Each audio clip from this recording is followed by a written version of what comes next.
there's more people that have traveled to outer space than have traveled to every country. And out of those 200 or so people, only between 10 or 15 have been women. So it's a very challenging thing to do. And you have to go to a lot of places that you would otherwise probably never end up in. My name is Jim Farley, and this is Drive.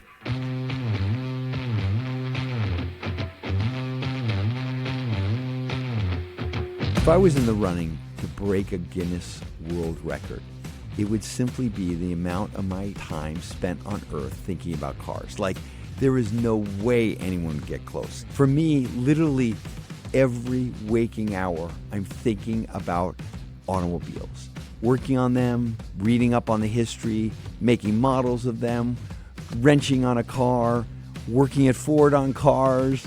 That would be my world record. Alexis Rose Alford, also known as Lexie Limitless, is an American adventure traveler and YouTuber. She holds not one, but two separate Guinness World Records. One for circumnavigating the world in an electric vehicle, and the second, she visited every country in the world before she was 22. And for those of you about to Google how many countries there are in the world, it's 195. Right, Lexie? 97, 96, yeah. Depends on who you're asking. Oh, really? Yeah, it's actually up for debate how many countries there are. So, Lexie, that's kind of crazy. How many of the countries could you, name? Every single one of them. Seriously? I think I could possibly name the capital of every single country as well. Really? Yes. How long would that take you? It would take a second, but I would go by continent because I personally that's how you think kind of about how it. I started checking them off my list. Is I would look at the maps and see, because when I first set out to start traveling, I didn't even know how many countries there were in the world. So it really took learning about each one of them. Do you have a loyalty program? For flights? Yeah. Oh, yeah. I'm a Sky Miles girl. You are? Yeah, me Delta, too. That's cool. KLM. Really? Definitely. But I've flown on some pretty random airlines as well. Yeah. I have too. And it's amazing. So what are some of the fun things that happen on airplanes that most of the people listening to the broadcast will never experience? I've been on many airlines where the country practices when you land, everyone claps. Mm-hmm. Like you're happy you landed. Yeah, the clapping. Do you have any others like that would be a surprise to your friends when you come home? I've been on a flight that was entering into the Central African Republic. Yes. That actually, every time they land, they have to do a corkscrew maneuver to avoid missile strikes. Oh, really? Yeah. Every time they land into the airports. There's also Bhutan has what's considered the most dangerous airport in the world, since it's right in between these massive mountains. So that's a scary one in the Himalayas for landing. In the South Pacific, the islands are so small. In one country called Tuvalu, for example, the runway strip is actually the biggest part of the entire island. It has to so be when land. You're landing, you don't see land until you're right there. Yes. Like it comes out of nowhere. When I was on, I can't remember the airline name, it was like Air Bangladesh or something, going to Dhaka, they served whiskey to every passenger. Just gave cups of whiskey to everyone. Really thick cups of whiskey. Like a good pour. Yeah. Every passenger. Oh, that's so funny. That's really cool. So what was the first place you remember going to? In your traveling portfolio? Is there a place that you were like, that was amazing? That was the first time when I kind of knew. My very first memories of traveling were actually in Kenya. I have some very adventurous parents. You met them. My mom has your mom and dad are amazing. Yeah, and they my mom has a travel agency. Yes. So I was really lucky to be able to grow up traveling with them, and they took me on a trip to Kenya when I was maybe 5 or 6 years old. And you remember something? And I totally remember all of it, because it's like a little kid's dream, being able to see lions and elephants up close in person. Wow. They took me to an animal orphanage and was able to hold and basically bottle feed monkeys. The thing I always really urge people to do is bring their kids around the world, because you learn so much more. You become so much more mature more quickly. You learn how to communicate with people. It's really something that I think the kids should do a lot more often. But that was kind of your family's ethos. I mean, your mom started a travel agency and that led to it. But how did you know you were going to have a passion around this or have a deep interest or commitment? I mean, so much of what you've accomplished is around your total commitment to traveling. I think for me, I've always just had a really deep curiosity about the world, about how other people live, and being able to go to places that I've always just looked at on a map and actually get to see it for myself and discover what's there and really talk to people who live there that live such wildly different lives than I do it's just something that makes me very naturally excited. Figuring out how to make a career around that has basically been a dream come true for me. It sounds on the surface like you've been to 196, 97 countries, depending on the day.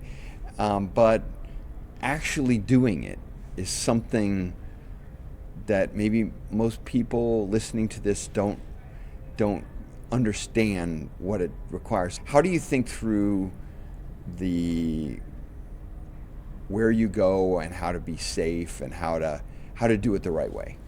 There's a lot of not glamorous parts of let's get into that. This lifestyle. I think with anything that sounds extraordinary, like running a massive company or traveling the world, like there's so many things that sound really amazing about it, but there's also a side of it that's really not what anybody wants to experience, that nobody really talks about. And for me, I traveled a lot with my friends, with my family, but also when I was traveling to every country, I eventually got to the countries where nobody wanted to come with me. So I really started what do you do then? Traveling by myself. I got it. And that was especially for like a young woman going to so many different countries around the world that, you know, the news makes you terrified of going there.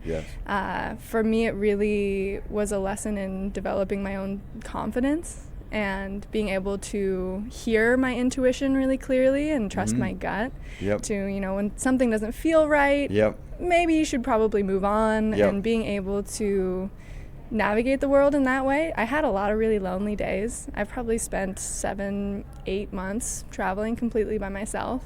And when I was in countries like the Solomon Islands or Tajikistan by myself, there's not a lot of other travelers there either. So it's usually a lot of the places where people really only reason they would be there was for business. So they're not other tourists. You aren't staying in hostels that are packed with, you know, a bunch of other kids like you and traveling in Europe or something. So it can be really isolating, and that was something that I definitely struggled with a lot. How do you deal with that? How do you, because in our society, you know, there's a lot of pressure not to be alone. There's a lot of pressure not to be totally dead quiet. And yet you found yourself in that situation a lot, and it's a gift too. But how do you see it? I do really think that traveling alone is something that everyone should do at least once in their life, to experience that quietness that you mentioned, of being able to sit with yourself, go to dinner by yourself, watch a movie by yourself, and kind of go through the motions of life, and then eventually also be able to enjoy that process. I definitely journaled a lot. I was able to get out of my comfort zone a bit when it comes to talking to locals. Like when you're completely by yourself, you have no choice but to talk. Are you really good at sign language? Oh yes, my body language abilities, like I can get places by with all the hand gestures. It's really amazing how far just humans like a smile will go. Like really, like your body language has says a lot about you. It does, and it makes you more open to spontaneous situations that you might have not actually experienced if you were with a group of your friends and you were kind of closed off to meeting other people. So definitely met a lot of really amazing people on my travels as well. So do you have a different view of our country because of all your trips? When you think of being an American, has that been informed by your trips around the world? It really has, and I think that the more that I've traveled, the more proud I am to be American, and I really couldn't see myself living anywhere else but this country, because there really is nowhere else like it, the freedom that you get to experience here. Like, we have the freedom to get to take our freedom for granted in this country. There you go. That's a great way of putting it. Yep. And really seeing, especially when you say that you're an American and you're traveling around the world, some people think like, oh, maybe the world doesn't like Americans or something like that. I've personally never experienced that. When I'm traveling in so many different places and I say I'm from California, people's eyes light up. Everybody knows Hollywood, everybody knows Los Angeles, and they get really excited about like all of the movies that they've seen. I don't think many Americans realize that so many places around the world learn English from our films that come from this country. So many people have this idea of what America is like, which is why it's something that people, will go to extreme lengths to pursue the American dream. Do you feel like you're an American traveling around the world when it comes to your food preferences? Or are you a American that is adapted to a global food menu? I've tried some pretty crazy I can only imagine stuff. Yes. I have like a bit of a motto that I'll try anything twice. So I will try different types of foods, especially the most, humorous situations to be in is when, a local is very excited to show you, present to you this dinner that they've made. I was in Nigeria once, and I was staying with a local family, and the mom spent all day working on this meal, and then we sit down, and have you ever seen an African land snail? No. A land snail is like as big as your forearm. Okay. It's massive. And it's basically just chopped up and really spicy and was this crazy meal. And I'm like, oh wait. My gosh. Is it really kind of best not to know? Like, please don't tell me. It's like this gray mush pile. And I'm like, oh boy, this is gonna be a long dinner. But you do have to try those things because there's no getting out of it. You got to be polite about it. But I've definitely tried some really wild stuff. I've eaten tarantulas in Cambodia. There's something called surströmming in Sweden, if you've heard of that. No. It's considered the smelliest food in the world. It's actually illegal to eat it in public spaces. The smell is like fermented salted herring. Oh, nice. That they age for I thought haggis like was year. Bad. That sounds really it's like bad. A Swedish delicacy. Oh, really? And I it's rough. have a hard time getting those things down. It's brutal. A technical question about your travels, which is like documenting. So this is a world record. You were the youngest person ever to go to all these countries, and it has to be documented. And they have some really specific things about that, like you have to meet two strangers to verify, whatever. What are some of the interesting things about documentation that people wouldn't think about to be a world record holder? I think that I've been told before that the world record that I have is one of the hardest world records in the book to prove. I see. As far as evidence goes, because I had to submit 7,000 pages. I'm not exaggerating. Are you kidding me? 7,000 pages of documentation in chronological order of the dates that I traveled to all of these places. And someone read all that? Oh, they read it forwards and backwards because my goodness. I needed to submit everything from plane tickets to passport stamps, visas, photo evidence, video evidence, taxi receipts, hotel receipts. Everything had to check out. I had to get 2 witness statements filled out. How do you carry all that stuff around? Oh, I had pounds of paper, literally pounds of paper. And it was to the point where I submitted all my documentation. It took 6 or 8 months of me just organizing it to submit it properly. And they came back and were like, okay, where is the receipt that you took on this day in 2017 for a taxi you took from Albania to Montenegro? That was a real question that they asked me. And I had to go and find a receipt for this taxi. So they don't just hand these type of world records away. And that's, I think, why it makes it so difficult for them to be broken. And I think there's more people that have traveled to outer space than have traveled to every country. And out of those 200 or so people, only between 10 or 15 have been women. So it's a very challenging thing to do. And you have to go to a lot of places that you would otherwise probably never end up in. Did you ever have to go back to a very unusual place just because circumstances didn't allow you to go there? You know, the boat was broken or the plane was broken and you had to like go back there and it was really super inefficient. If you had to explain to people why you were doing it, it wouldn't make any sense? Yes. I had actually the last country that I went to was North Korea. Because you've been to North Korea? Well, let me tell you. So in 2017, which is right around the time where I started this journey to every country, President Trump made it illegal for Americans to go there. Yes. Pulled out all of the aid workers, everything. So it was not possible to go. And so I was like, okay, maybe this law will change over the next few years as I'm trying to do this, and it never changed. And it ended up being the last country that I had left on my list. And I tried reaching out to every company that does tours in North Korea based out of China. No one would touch an American because the legal consequences of that from the U.S. and the different governments involved is very significant. Yes. North Korea is not the type of place where you want to be messing around with the rules at all. Yeah. I looked at I'd stop in. boats, I looked at trains, I looked at flights, couldn't get anything like that. But I did find a loophole to go through the demilitarized zone from South Korea, which is ironically run by the American military. Yes, of course, yes. And I booked everything flew all the way back to South Korea to attempt to cross the border there. Yes. And the week that I was there, they closed it indefinitely for peace talks. So I wasn't able to go. And I had to wait for months talking to all of the reporters in South Korea that I could find, like, hey, do you know when they're going to open this again? No one would tell me a date. And then eventually I got one email. Did you have to stay there all that time? No, I had to leave. You went back home? Because it was gone. It was closed for months to civilians.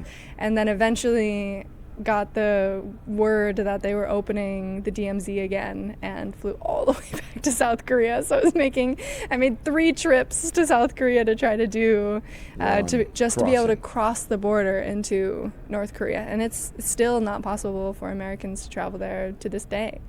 You also were the first woman or the first person to go around the globe with an electric car. Yes. That's amazing. And I'm actually curious when the first time you heard that I was doing that was. I heard it a couple months before you started.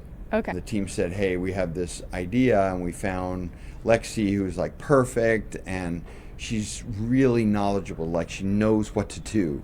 And I said, can it work? Like, it's an electric vehicle. How are you going to... Yeah, so what's possible I heard here? some people doing it on an electric motorcycle, but an electric vehicle is totally different. That's when I found out. And I was so impressed. And then I got to meet you, and then I meet your family. It all kind of made sense. And cross the finish line together. That was you were so there amazing. for the whole ending of it. But I guess to maybe give like everyone some context of what we're talking about. Do it, yes. What'd you do? We came up with this crazy idea to circumnavigate the globe in an electric vehicle. And this idea was actually inspired by another explorer who back in 1920s, Aloha Wanderwell, was the first woman to drive around the world in a car. Yes. And when we were coming up with this idea, some of the team was actually noticing that she was driving like old Ford Model Ts. Yes. And they thought, like, oh my gosh, have we ever done anything about this? Like, she was so ahead of her time. I almost refer to her as like the first ever travel influencer because she was only 16 when she started that journey. OMG. Driving around the entire world in the 1920s. She was 16. Also 6 foot tall, blonde woman. Yes. Beautiful woman. Yes. And she was documenting all of her travels with film, like old school film reels, and taking photographs and making diary entries. It really captured all of it, and the way that she funded it was by making films about her experiences and sharing them at local theaters. Oh my gosh. And she also had personal relationship with like the Ford family, and they would fix her cars up around the world when she needed it. Yeah. So we were very inspired by her story and the fact that it's crazy no one had ever really heard of her before. And so it is kind of crazy. Well, Charles Lindbergh took off from about 100 feet from here. Our test track here was the tri-motor landing strip, and wow. And all the Ford dealers in the United States had arrows on the roof pointing west. So if before there was any kind of dead reckoning, you didn't know how to get around, and if there was weather, as long as you flew over a Ford dealership. So we have a long history of explorers. Of exploring. Yeah. You go into the Henry Ford, we have a Polar Explorer tri-motor in there with skis on it. I mean, it's part of our history. So well, now you got another car to put in the museum exactly. with the EV. So tell us about the charging thing. I mean, some people have charging anxiety to drive 200 miles. Yeah, so before this whole journey took off, I had never even driven an EV before. So I was a complete novice. And my first questions, as well as probably anyone who's ever heard of this trip, is what happens when you run out of chargers? Yes. And I definitely discovered the answers to those questions. For example, traveling in Zimbabwe. Yes. Zimbabwe has one EV charger in the entire country. In the whole country? And I didn't see it. So that was also coupled with the fact that there's widespread load shedding that isn't on a schedule. So you never know when the power is going to go off. Yeah. So it felt like crawling. We were using purely domestic charging, household outlets, which can take, depending on the outlet, long time. Between 30, 40, 50 hours to fully charge the car. So it was a crawl in some places. A picture on a bike somewhere generating electricity. I felt like the hamster wheel. But I think it was, for me, one of the most fascinating parts of it is that so many people, when it comes to EVs, they say, you know, maybe the infrastructure isn't there yet. The world just isn't ready for EVs. So one of the things that was interesting about this project and our documentary was it's almost like a global snapshot of what's the state of electric vehicles around the world in 2024 or 2025. And I found some places where I was actually genuinely surprised how good the infrastructure was for EVs. For example, Bhutan. Their government has completely subsidized electric vehicles as a part of Norway and a few other countries. Yeah, with their ambitions to be, I think, carbon negative or something by 2030, I think is their goal. And they have EV chargers every 30 to 40 kilometers along public roads. Just middle of the Himalayas. No problems with EVs at all. Amazing. But then, some other countries like Argentina, for example, don't have a lot of infrastructure in the north part of the country. So it was really vast. I was born there, so very vast. And if you don't have a charger in Argentina, that's going to be a problem. Yeah, I mean, once you got into the cities, there were chargers, in BA, but in the Andes. Not so good. Not so good. So I tried out solar panels. Yeah, how'd that go? Not good. No? I don't recommend it. Takes a long time. The technology just isn't there yet between like the AC, DC power, all of that kind of stuff is not quite there. I mean, solar panels is one thing that so many people have suggested me on like the comments of my videos, like, why don't you just put solar panels on top? It has to be really, really it's big. A little bit more complicated than that. Exactly. Used portable batteries. You did? At some point. Yeah. So it probably it must have required a ton of planning. So much. Advanced planning. We planned for a year, but it's almost laughable how unprepared. You can plan as much as you want, but life and especially travel is going to be spontaneous with or without your consent. So a lot of things changed, and I think that there could have been a documentary just on the logistics part of this on its own, because the visas and permits to even travel huge. With a foreign car, the reactions. I wish you could have seen some of the reactions to this car, because they don't. When you cross the border, you mean? Border? A lot of different countries have never seen a car that looked like my Ford Explorer. Yeah.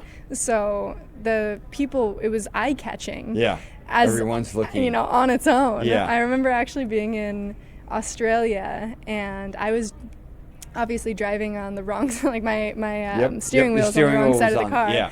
And someone was sitting in the front seat texting, and somebody so you're right next to them. And somebody's in the front seat of my car texting. Oh, I see. Another car pulled up next to them and rolled down their window and started screaming at them because they thought they were in the driver's seat texting. And then the car, you can see the person in the other car look and see my steering wheel on the other side, and then look down, and there was this whole logo that said Charger on the globe on the side of it, and they're like, oh wait, never mind. It's just the wrong type of car. So many different funny reactions around the world. So if you met Aloha before your trip, what would you have asked or wanted to talk about? And then what do you think you would have talked about at the after? That's amazing. I feel like I've had almost this weird like parasocial relationship with her throughout this, because poring over her films and her photos and her diary entries, because there's so much about the world that was so different back then, but at the same time it felt like there were so many things that were still so similar. And the culture shocks that she described, and also especially the parts about the struggles, were very interesting. The really long days, the things going wrong, the logistics never working in your favor and getting really, really frustrated, and also getting sick and getting hurt and those type of things. I think I would have asked her what it took, or what her motivation was potentially to make it through those difficult moments, because when I signed up to do this drive, I did know what I was getting myself into based on my previous world record experiences. And it's really funny, I actually found, right before I left, I found this journal that I had wrote around the time that I had finished my first world record. And I had actually written down that although I had learned so many amazing things on this journey, I would never attempt to break another world record because of the physical and mental toll that it takes on you. I was like, wow, that did not age well at all. That's pretty interesting. It was honestly very challenging. It was not an easy time. I got really sick a few times. There were really stressful situations where it was a European version of the car. It wasn't compatible with the charging networks in places like India.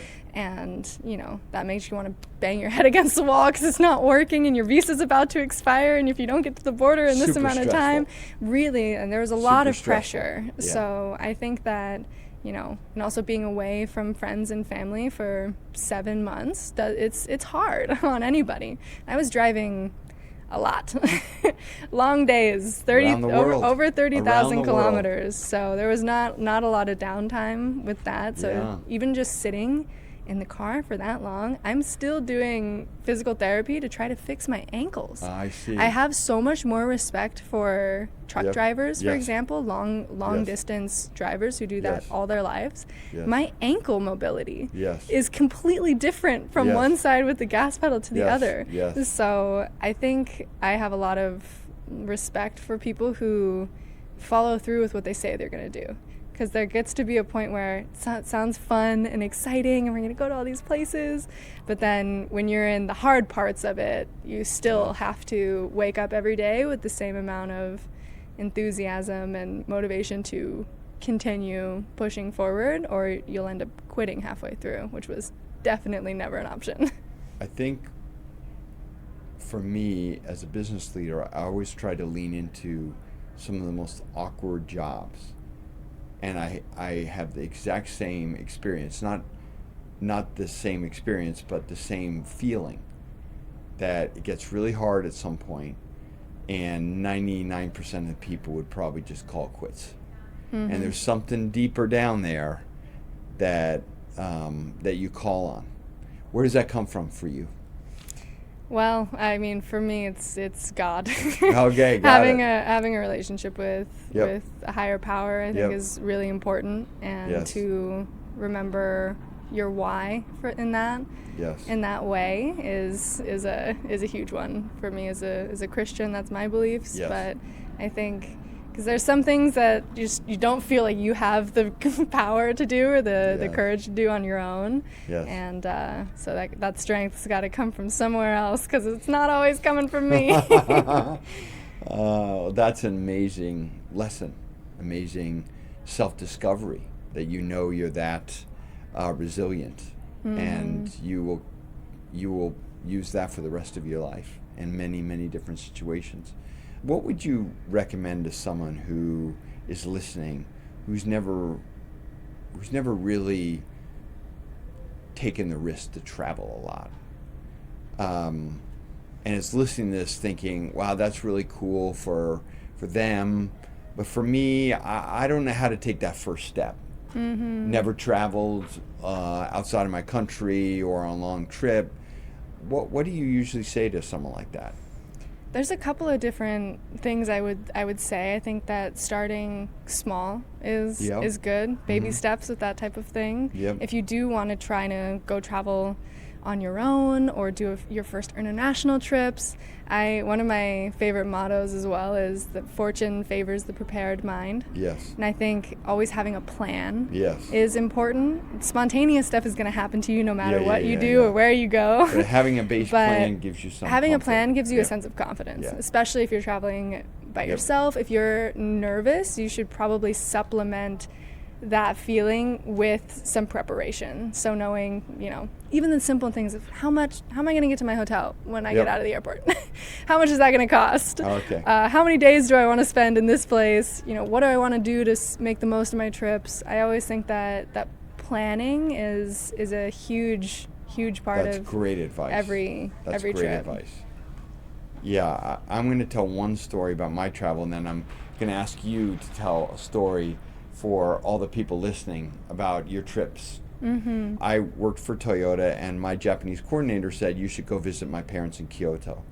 I was in my 20s, never been to Japan before, and I'd finished my business in Toyota City, took the high-speed train to Kyoto, and I went to their house.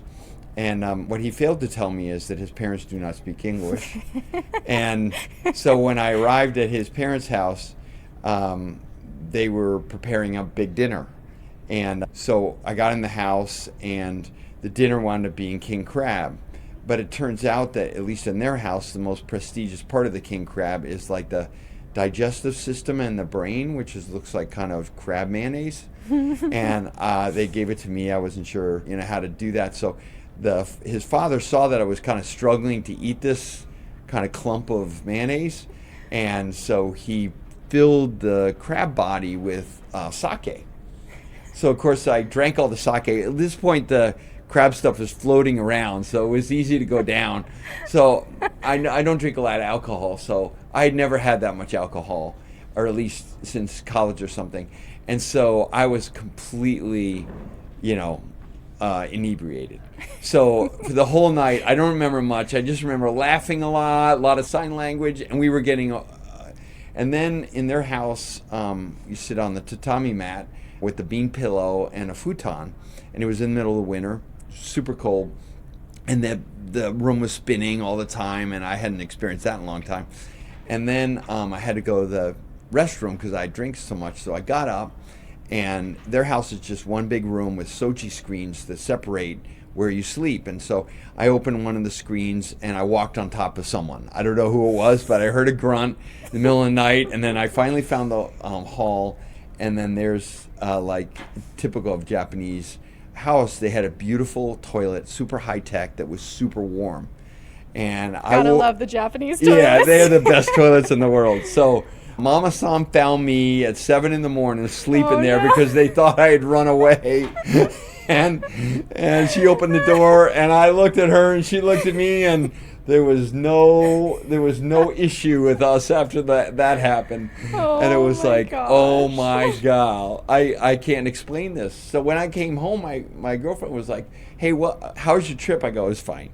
Yeah. Yeah. Those are the type of things where you really can't, unless somebody else is there. Yeah. No one will believe you. They won't. So you might as well not even say. Yeah. So how about you?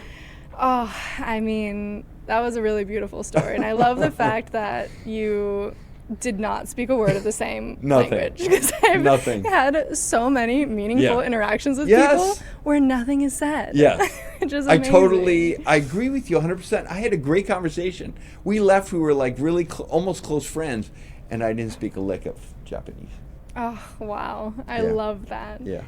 Well, I definitely have a lot of crazy stories as well. Anything you want to share? One of my favorites is from my trip to Yemen, which I was probably around 19 years old. I see. And it was my first job as a photographer that I had gotten a visa and a media permit from a Norwegian author who was writing a book about the least visited countries in the world. I see. So it was, took over 6 months to even get a visa. So I got in one message on Facebook one day like, hey, I got the visas. I had never met this person before. And so let's get on a flight to Djibouti and then fly to Aden in Yemen and spend a couple of days documenting the country there. And I have never been anywhere else, even to this day, that's like Yemen. So it was the first place that I ever had to wear the full abaya and hijab, and the amount of destruction that has happened there due to the civil war that's been happening for more than a decade is so extensive that the vast majority of the buildings there have been destroyed by airstrikes. But there's still so many people that are living in that situation every day. And it was just as much of a culture shock as you could possibly get traveling. Yeah. And I remember being invited into a mango farmer's home who took us in, and this is like another example of someone who it's the people that have the least are the most generous, which is a beautiful part of a very beautiful and very interesting part of humanity. Served us this gigantic meal that his wife made us of with a goat's head and all of this fun stuff. And I really had an amazing time getting to know the people, the culture, and then it was on the very last night that I was staying in the country. I was staying in one of the only buildings that hadn't been destroyed was a hotel, and we were the only foreigners in this hotel. Wow, oh my gosh. And the very last night, I woke up to the sound of gunshots outside of my hotel, and it's 2-3 o'clock in the morning. I jump out of bed. I have no idea what's going on. I look out of the outside of the window, and there's 50 or so men congregated outside of the entrance of the hotel, and they're yelling, they're pushing each other around, and I hear a fully automatic weapon discharged for the first time in my life, and I almost duck because I'm so confused of what's happening. I call my fixer in the country who's supposed to, has the safe house and all of that type of thing if something bad were to happen, and he doesn't answer the phone. Oh boy. And I look out, there's cars with their hazard lights on, blocking the only exit. I don't see the hotel's security anywhere. Oh my gosh. I can start to hear people outside of my hotel room even though I know that we're the only people there. So I start looking around this room at realistically trying to decide where I would hide. Yes. And it was absolutely terrifying. Yes. And I was in a room that was kind of conjoined to the other author that was sleeping down the hall. I knock on the door. He pops out of bed within his little European boxers, what's happening? And I show him outside, and he's like, I don't know what's happening, but I guess we're just gonna have to see. He goes back to sleep. I'm filled with adrenaline, but eventually just cry myself to sleep and move on with it. And thankfully I wake up the next morning and I was able to call my fixer and asked him what had happened the night before. And he said, oh, that was just a wedding party. Oh, that is so awesome. A wedding party. They were just having a good time. And what was so just baffling about that was that it was on my own. The scariest experience I had ever had traveling was due to my lack of understanding of the culture. Because they don't have alcohol in Yemen. It's an Islamic country. One of the only ways that they do celebrate when they all get together is by shooting off guns. In the air.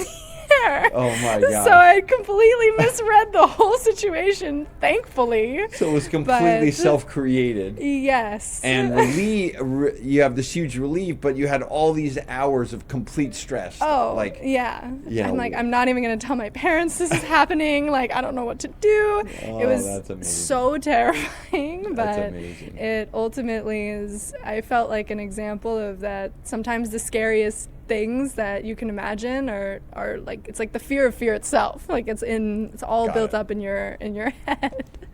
Well, thank you so much for spending time together. I always ask my guests the same question, which is, what advice would you give to the head of Ford Motor Company? That's such an interesting question. Well, I have had the pleasure of meeting a lot of people that work at Ford and like all around the world. Yeah. I've talked to, everyone in the UK, in Greece, in Argentina, given presentations about our project together. You're kind of famous for us. I've met a lot of people who work for Ford, and I think that one of the most remarkable things that makes Ford so different than any other company that I've personally seen is the amount of loyalty and enthusiasm for the company that they work for. Yes. Like, I've never met people who work for a company for 10, 15, 20, 25 years and are like so excited about it still. So I think that, when it comes to being a leader, being able to listen to, the people around you, to keep the people that you're working with happy and feeling respected. And also, Ford has such a cult following, especially in the US, of people who've just always like really gotten like attached emotionally. Like my family has also worked for Ford previously, like here in Dearborn on the plants. My great grandfather worked for Ford back in like the 1930s or 40s or something like that. Sure. So I think that kind of maintaining that integrity and that connection to the people, because the best part of every company, the best part of every place is it's all about the people. So making sure to keep a tab on what the people are thinking and feeling. Well, thank you, and thank you for being part of the Ford family. Definitely. Yeah. Also, if your listeners want to watch the documentary. Yeah, good. So the documentary, we made a 3-part documentary series about our journey circumnavigating the world in an electric vehicle. It's called Charge Around the Globe. If you want to watch it on Amazon Prime in Europe, that's available there. And for the U.S. listeners, it's on YouTube for Charge Around the Globe. And you can find me at Lexie Limitless. You are amazing. Thank you so much for your time and for inspiring all of us. Oh, it's an honor. Why, thank you. Thank you.